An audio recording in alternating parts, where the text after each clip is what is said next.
മാന്നാർ കുരട്ടിക്കാട് തേവരിക്കൽ മഹാദേവ ക്ഷേത്രത്തിലെ 10ാമത് മഹാരുദ്രയജ്ഞം ഏപ്രിൽ 3 മുതൽ നടക്കും. യജ്ഞത്തിനായുള്ള യജ്ഞമണ്ഡപത്തിന്റെ പണി പൂർത്തിയായി. മാന്നാർ കുരട്ടിക്കാട് തേവേരിക്കൽ മഹാദേവ ക്ഷേത്രത്തിലെ 10ാമത് മഹാരുദ്രയജ്ഞം ഏപ്രിൽ 3 മുതൽ നടക്കുമെന്ന് ഭാരവാഹികൾ വാർത്താസമ്മേളനത്തിൽ അറിയിച്ചു. 2016 ഞങ്ങൾ ആരംഭിച്ച ഈ മഹായജ്ഞം 2027 അതിരുദ്ര മഹായജ്ഞത്തോടെയാണ് സമാപിക്കുന്നത്. അപ്പൊ ആ ലക്ഷ്യത്തിലേക്കുള്ള ഞങ്ങളുടെ മുന്നേറ്റമാണ് ഈ പറഞ്ഞ 10ാമത് മഹാരുദ്രയജ്ഞത്തിൽ എത്തിയിരിക്കുന്നത്. എല്ലാ വർഷത്തെ പോലെ തന്നെ വിപുലമായ രീതിയിൽ തന്നെ ആണ് ഈ പരിപാടി ഈ തവണ ഞങ്ങൾ നടത്തുവാൻ ആഗ്രഹിക്കുന്നത്. ഈ വരുന്ന മാർച്ച് 31-ാം തീയതി തൃക്കണ്ടിയൂർ മഹാദേവ ക്ഷേത്രത്തിൽ നിന്നും വിഗ്രഹഘോഷയാത്ര ആരംഭിച്ച് ഏകദേശം 90ഓളം ക്ഷേത്രങ്ങൾ നിന്നും സ്വീകരണം ഏറ്റുവാങ്ങി കൊട്ടിക്കാട് പാട്ടമ്പലം ദേവീക്ഷേത്രത്തിലെത്തി കൊടിമരവുമായി തേവരിക്കൽ മഹാദേവ ക്ഷേത്രത്തിൽ എത്തിച്ചേരുന്നു. തുടർന്ന് ഏപ്രിൽ 2-ന് രാവിലെ 9-നും 9:30 മധ്യേ തൃക്കൊടിയേറ്റുണ്ടാവും. ബ്രഹ്മശ്രീ രാകേഷ് നാരായണ ഭട്ടതിരി ക്ഷേത്രം തന്ത്രിയുടെ മുഖ്യ കാർമ്മികത്വത്തിലായിരിക്കും ചടങ്ങ് നടക്കുക.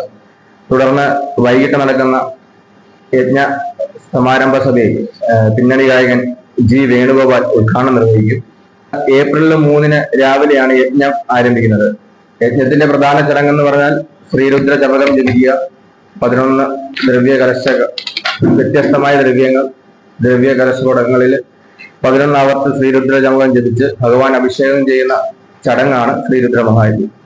അപ്പം ഏപ്രിൽ 3 മുതൽ 9 വരെ ഈ യജ്ഞത്തിൻ്റെതായ ചടങ്ങുകൾ നടക്കും. അതുകൂടാതെ യജ്ഞശാലയിൽ രാവിലെ ഗണപതി ഹോമം, മൃത്യുഞ്ജയ ഹോമം, പിന്നെ വിശേഷാൽ പൂജകൾ, വൈകുന്നേരം ഭഗവത് സേവ എന്നിവ യജ്ഞ മണ്ഡപത്തിലുണ്ടാവും.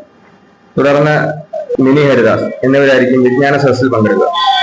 തുടർന്ന് ഏപ്രിൽ 2 മുതൽ കലാപരിപാടികൾ ഉണ്ടാവും. ഇതുമായി ബന്ധപ്പെട്ട പരിപാടികളാണ് കൂടുതലായിട്ട് ഉൾപ്പെടുത്തിയിരിക്കുന്നത്. ഏപ്രിൽ 2-ന് വൈകിട്ട് നാമാർച്ചന, ഏപ്രിൽ 3-ന് വസോർധാരയോടെ, അതായത് പൂർണാഹുതിയോടെ യജ്ഞം പരിസമാപിക്കും. അന്ന് നടക്കുന്ന യജ്ഞ മംഗളസഭയിൽ ഉദ്ഘാടകനായിട്ട് ദേവസ്വം ഡെപ്യൂട്ടി കമ്മീഷണർ ശ്രീധര ശർമ്മ ഉദ്ഘാടനം നിർവഹിക്കും. വിശിഷ്ട സാന്നിധ്യമായി സംവിധായക നടനുമായ ശ്രീ പത്മകുമാർ വിശിഷ്ട അതിഥിയായിരിക്കും.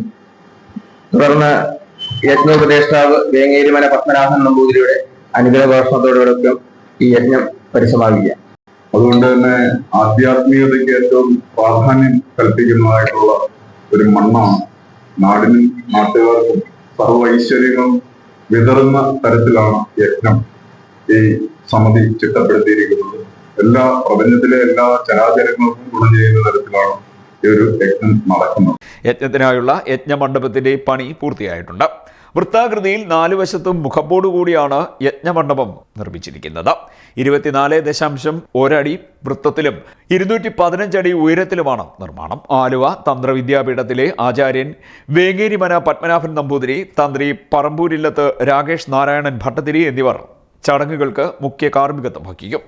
കഴന്നൂർ കൃഷ്ണകുമാർ നമ്പൂതിരിയുടെ മേൽനോട്ടത്തിൽ 15ഓളം വൈദിക പുരോഹിതരാണ് യജ്ഞം നടത്തുന്നത്. യജ്ഞത്തിന്റെ ഭാഗമായ പരമേശ്വര വിഗ്രഹ ഘോഷയാത്ര 31-ന് രാവിലെ 7 മണിക്ക് മാവേലിക്കര തൃക്കണ്ടിയൂർ മഹാദേവ ക്ഷേത്രത്തിൽ നിന്ന് ആരംഭിക്കും.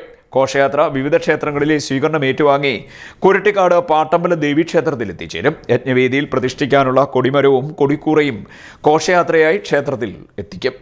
ഏപ്രിൽ 2-ന് 11 മണി മുതൽ കുരട്ടിക്കാട് ഗുരുവായൂരപ്പ നാരായണീയ മാതൃസമിതിയുടെ നാരായണീയ പാരായണം ഉണ്ടാകും. വൈകിട്ട് 4 മണിക്ക് യജ്ഞ സമാരംഭ സഭ പ്രശസ്ത പിന്നണി ഗായകൻ ജി വേണുഗോപാൽ ഉദ്ഘാടനം ചെയ്യും. ഏപ്രിൽ 9-ന് യജ്ഞം പൂർണ്ണഹൂതിയോടെ സമാപിക്കും. യജ്ഞ സമംഗള സഭ Devaswom board deputy commissioner Sreedhara Sharma ഉദ്ഘാടനം ചെയ്യും. ചെയർമാൻ ആർ വെങ്കിടാചലം അധ്യക്ഷത വഹിക്കും. ഭാരവാഹികളായ Mannar Suresh, Satheesh Kumar, KC Suresh Kumar, R Ajeesh, K Prasad, Raghunathan Nair, Radhakrishnan, Shyamkumar എന്നിവർ വാർത്താസമ്മേളനത്തിൽ പങ്കെടുത്തു. CDNet news Mannar.